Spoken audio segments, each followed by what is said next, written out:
কৃষ্ণ উদ্ধৱ সংবাদ কৃষ্ণ উদ্ধৱ সংবাদ আপোনাৰ মুখস্থ হৈ থাকিলে একো কামত নাহিব জানিলোঁ আৰু আমুক ক'লে তামুক ক'লে পদবোৰ মুখস্থ আছে গাই দিলোঁ যেতিয়ালৈকে উদ্ধৱ হৈ কৃষ্ণ কাষ নেচাপে তেতিয়ালৈকে আমাৰ কথাবোৰ হৃদয়ংগম নহ'ব কৃষ্ণই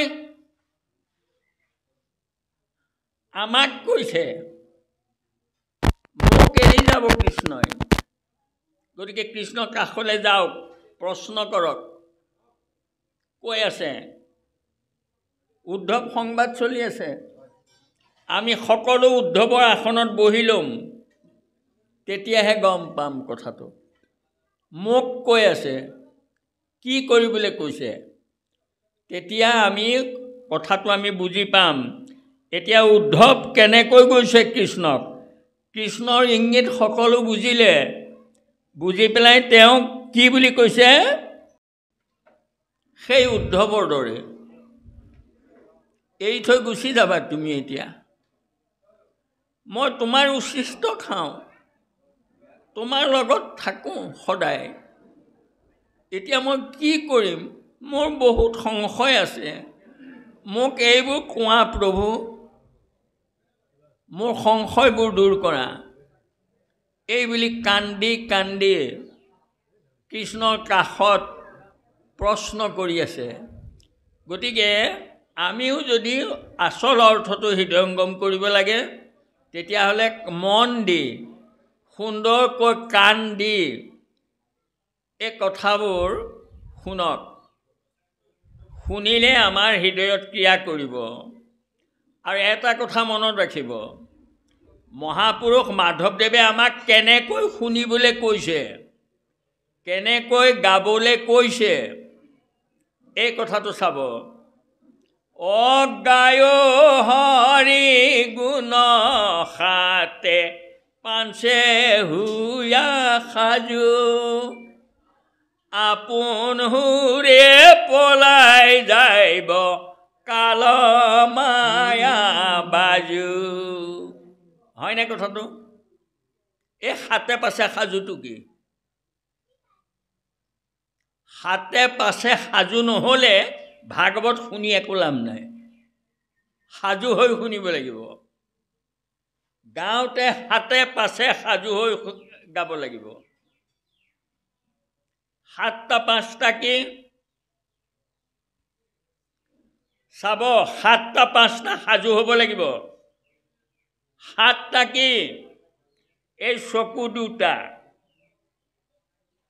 কাণ দুখন নাকৰ বিন্ধা দুটা ছটা হ'লনে এই মুখ এখন সাতটা হ'ল পাঁচটা এই গোটেই অনৰ্থ এই সাতটা আৰু পাঁচটা লগ লাগিয়েই কৰে পাঁচটা কি এই চকুৱে ৰূপ চাই ভাল পায় ৰূপ ৰস গন্ধ স্পৰ্শ শব্দ পঞ্চতন মাত্ৰ চকুৱে ৰূপ চাই ভাল পায় কেলে কৈছে চাব দেই চকুৱে ৰূপটো চাই থাকোঁতে কাণ দুখনে শব্দ শুনি ভাল পায় দেই চকুৱে ৰূপটো চাই ভাল পায় কাণে শব্দ শুনি ভাল পায় নাসিকাই শুঙি পেলাই ভাল পায় চেণ্টৰ শুঙি থাকিব ধুনীয়া ধুনীয়া আৰু যদি কিবা অকণমান বেয়া গেছ গন্ধ আহে চিধাই নাকটো টেপা মাৰি ধৰিব নহয়নে বাৰু গন্ধ নাকে গন্ধ আৰু জিভাই বোলে জিভাই ৰস পান কৰি ভাল পায় এতিয়া কি ৰস পান কৰি ভাল পাওঁ আমি কিন্তু যেতিয়াই ৰস পান কৰিব খুজিবা মুখেৰে তেতিয়া এই চকুকেইটা যেনি তেনি যাব নিদিবা কাণ দুখন বন্ধ কৰি ল'বা বাহিৰা শব্দবোৰৰ পৰা মাত্ৰ এয়া শব্দলৈহে থবা আৰু কিবা গন্ধ নাকেদি পাইছে বেয়া গন্ধ পালেও তালে মনটো লগাই নিদিবা বৰ বেয়া গোন্ধাইছে তেতিয়া এই শ্ৰৱণত ব্যাঘাত হৈ যাব বুজিনে?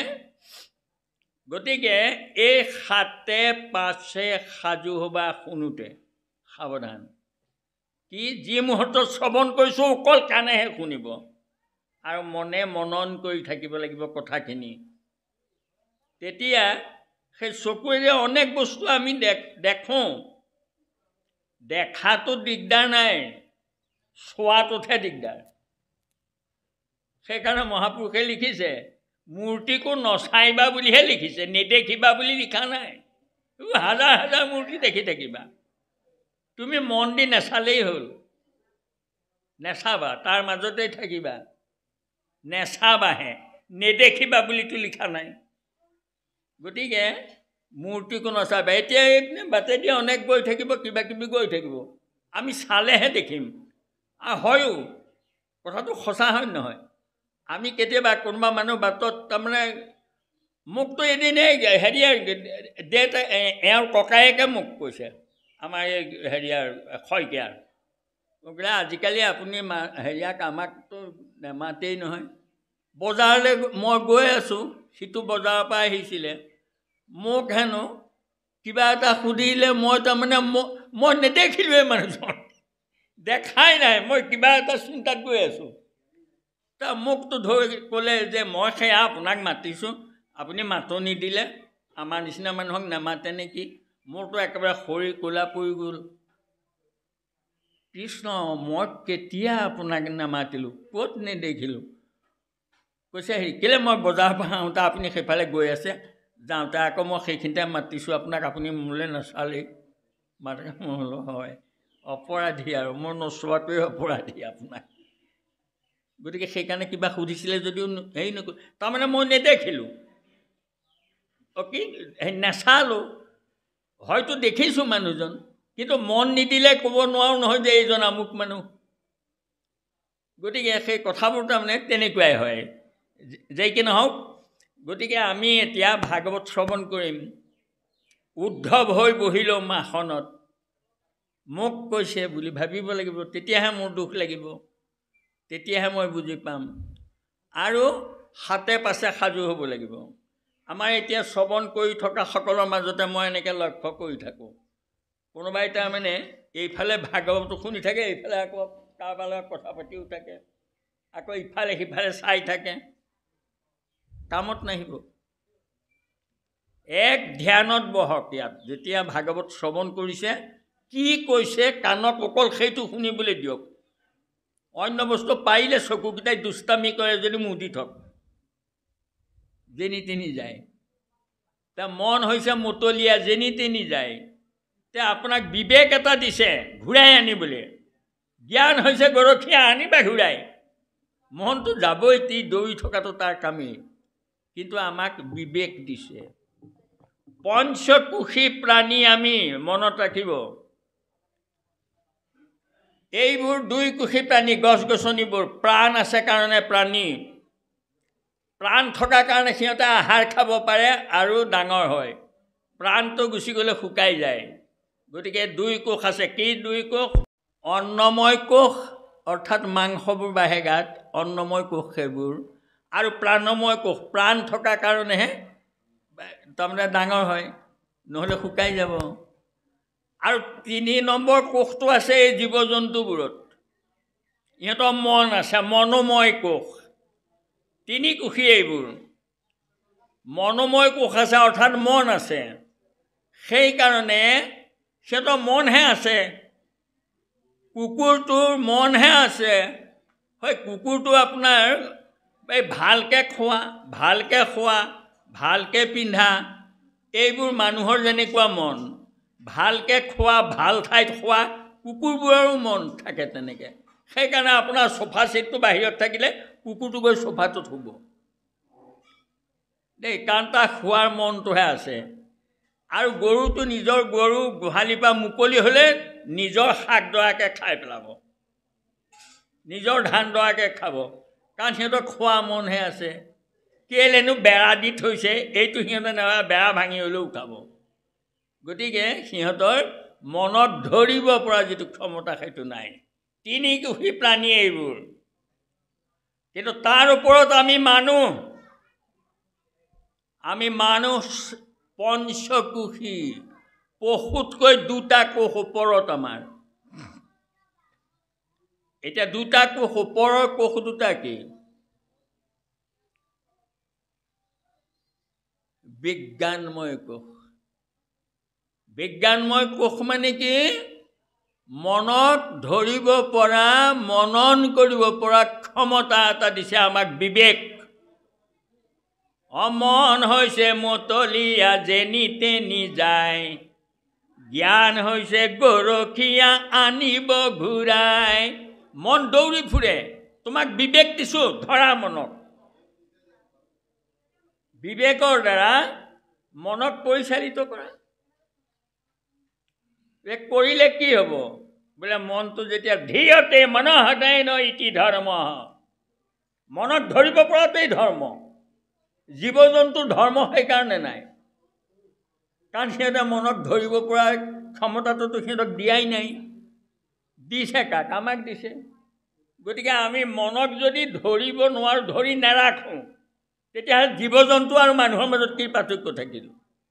আহাৰ নিদ্ৰা ভয় সময়িতনঞ্চ সামান্যমে তৎপশুৰ বিনৰনাং জ্ঞান হিতে সাং অধিক বিশেষ জ্ঞানেন হীনা পশুভি সমানা। যে আহাৰ নিদ্ৰা ভয় মৈথুন এইবোৰ কুকুৰ মেকুৰীৰো আছে, মানুহৰো আছে। ভালকৈ খোৱা, ভালকৈ থকা, ভয় কৰা, এইবোৰ মানুহৰো আছে, সামান্য প্ৰাণীৰো আছে। গতিকে মানুহৰ অধিক বিশেষত্বটো কি? পাঠান্তৰ ধৰ্ম হিতে চাং অধিক বিশেষ। ধৰ্ম, ধৰ্ম মানে কি? ধীয়তে মনত ধৰিব লাগে। কিহেৰে ধৰিবা? বিবেকেৰে। বোলে মনটো কেলে ধৰিব লাগিছে?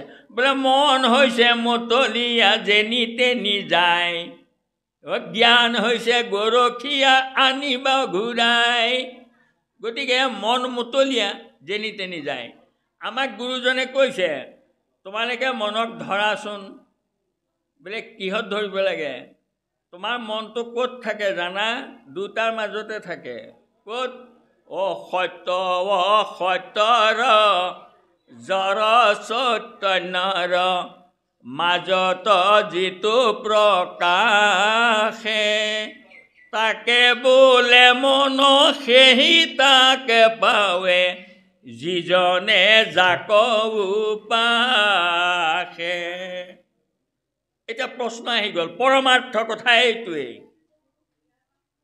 যে আমাৰ সত্য অসত্য। সত্য কি? আত্মা। অসত্য কি? দেহটো। জড় কি? দেহটো। চৈতন্য কি? আত্মা। এই জড় দেহটো যেতিয়ালৈকে আত্মাই ৰমণ কৰি থাকে, তেতিয়ালৈকেহে মনে মনন কৰিব পাৰে। ইয়াং মনসানমন্যতে মনং যস্য মনীয়তে তদেৱ ব্ৰহ্মং নেদং যদি ইদং উপাসতে। মনেৰে ব্ৰহ্মক মনন কৰিব নোৱাৰা, কিন্তু ব্ৰহ্ম নাথাকিলে মনে মনন কৰিব নোৱাৰে। ব্ৰহ্ম থকালৈকেহে মনে মনন কৰিব পাৰে। গতিকে হেৰ মন, আত্মা ব্ৰহ্ম। বোলে ব্ৰহ্মই কি বুজায়? ব্ৰহ্ম পদে শুদ্ধ জীৱক কয়। জীৱই ব্ৰহ্ম, জীৱৈব ব্ৰহ্ম। এই ব্ৰহ্মই থকালৈকে এই জড় দেহটোত আত্মাৰ সংযোগ থকালৈকে তই মনন কৰিব পাৰিবি। আত্মাই এৰি দিলে মন খতম। গতিকে তাৰ মাজতে তই আছ। মন বিবেকে মনক ধৰিব লাগে। ক'ত ধৰিব লাগে? বোলে অসত্য ফালে যাবলৈ নিদিবা। দেহৰ সুখৰ পৰা মনটো আঁতৰাই আনিবা। ক'লৈ? আত্মা সুখলৈ। ইন্দ্ৰিয় সুখৰ মগ্ন হোৱা মনটোক আত্মা সুখলৈ লৈ আহিবা। ধৰি ৰাখা। আৰু যদি দেহৰ সুখ বিচাৰা, বাৰে বাৰে জন্ম হৈ থাকিবা। আৰু যদি আত্মাৰ সুখ বিচাৰা, বৈকুণ্ঠলৈ যাবা। কোনটো বিচাৰা তোমাৰ কথা। দুইটা আছে, ইয়াতে আছে। জুয়ে তাপ দিয়ে, জুই ধৰ্ম হয়তো। জুই তাপ দিবই, সকলোকে দিব তাপ। কিন্তু পুহমহীয়া জাৰত তাৰমানে কঁপি আছা, জুইকুৰা জ্বলি আছে, দেখি আছা, তোমাৰ জাৰ গুচিব নেকি? কাষ চাপি যোৱা, জুই কাষলৈ যোৱা, জুইয়ে তোমাক তাপ নিদিওঁ বুলি নকয়। আৰু ঈশ্বৰক অপৰাধীও নকৰিবা। তেওঁ নাথাকিলে দেখোন মই চব একো কৰিবই নোৱাৰোঁ, তেতিয়াহ'লে ঈশ্বৰ কেলৈ জগৰীয়া নহ'ব? তেওঁ মোৰ হৃদয়তে থাকে বোলে, সেইটো ভুল কথা তোমাৰ। বোলে কিয় ভুল, কেনেকৈ ভুল? বোলে ভুলটো এইখিনিতে হয়, যেনে এটা টৰ্চ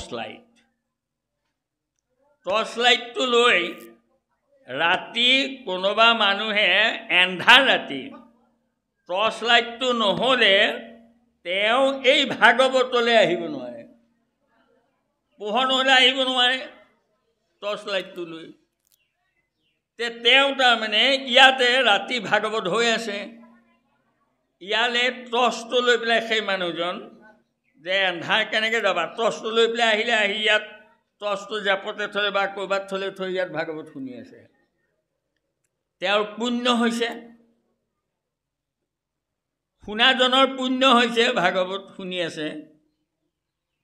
অন্য হাতেদি এই তেওঁ যে ভাগৱতলৈ আহি এই কথাটো এটা চোৰে জানি পেলাই সি একেই টৰ্চ এটা লৈ গৈ তেওঁৰ ভিতৰত সোমালেগৈ, আৰু সোমাই পেলাই টৰ্চ মাৰি মাৰি আলমাৰিত থকা বস্তুবোৰ সোপাকে লৈ গুচি গ'ল।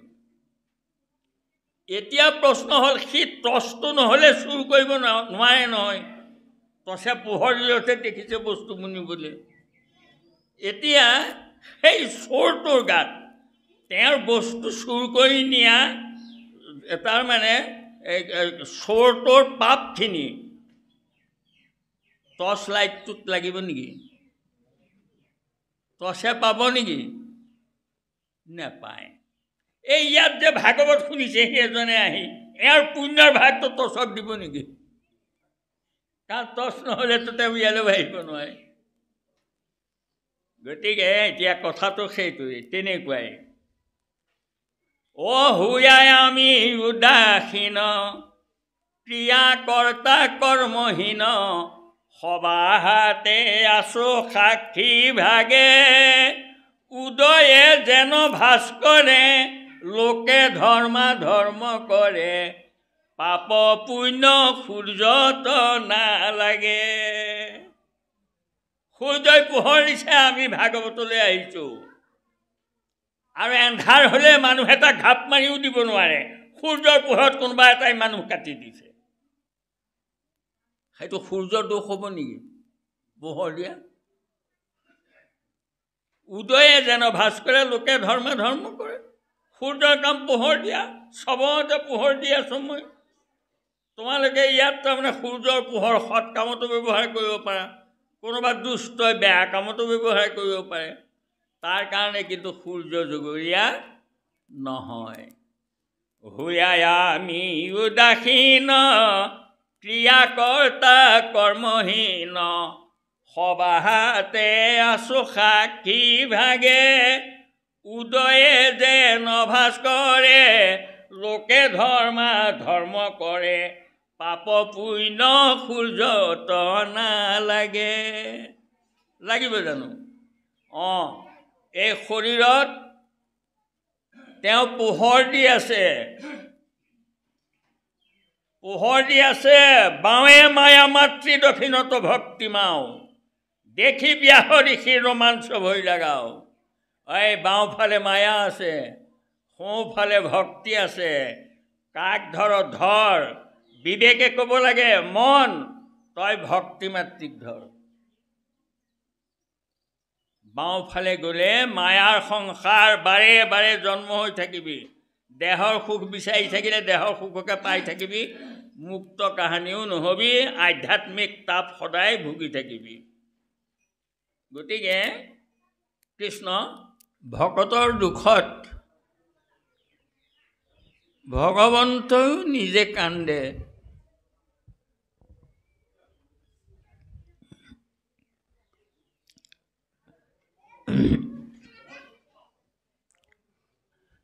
এহি বুলি পাৱে পৰিয়া কান্দন্ত অনেক কাৰুণ্যভাৱে অনেক কাৰুণ্য কৰি তেওঁ কান্দিছে চৰণত পৰি দশো দিশে দুখে দেখন্ত আন্ধাৰ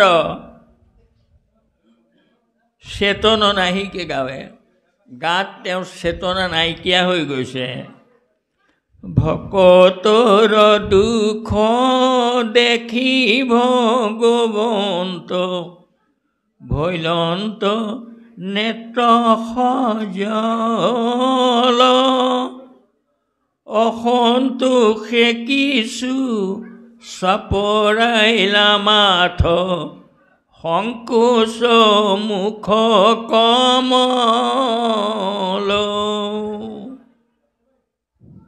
ভগৱন্তয়ো দুখত মূৰ চাপৰাইছে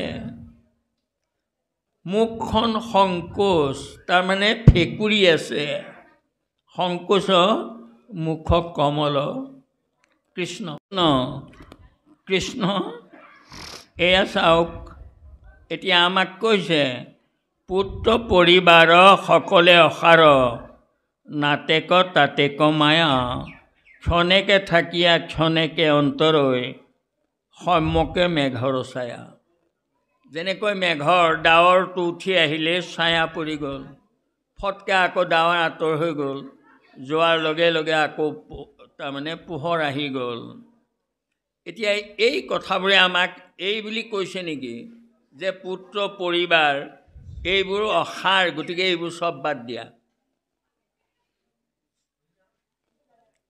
এইটো কোৱা নাই আমাক কি কৈছে যে আমি এই সংসাৰখন এৰি ক'ত থাকিম সকলোৰে লগতে থাকা কিন্তু কথাটো হ'ল আমি তাৰ পৰা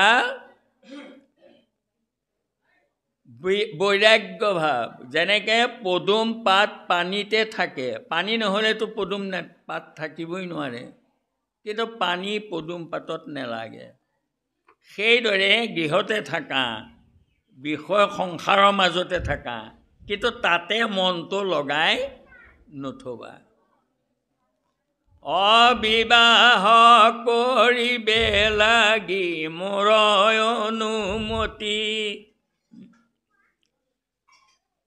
দামোদৰ বিপ্ৰক কৃষ্ণই কৈছিলে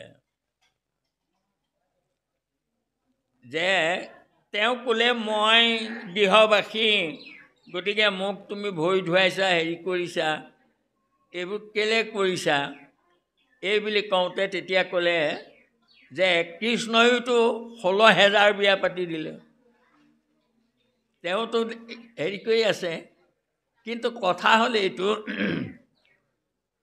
তেতিয়া তাৰমানে বিপ্ৰ দামোদৰক সান্তনা দি কৈছিলে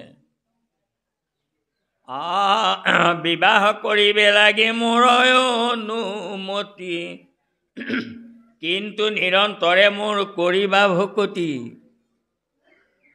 যদি বোলা নাৰী সংগ নিন্দিয়া চায়াগে আবেগ কিয় বোলা বিহা কৰিবা ক লাগে যিহেতু নিন্দুহ তাক নিষ্ঠা শুনিও ক নাৰী সংগ পায়া মোৰহে নভজিলে মোক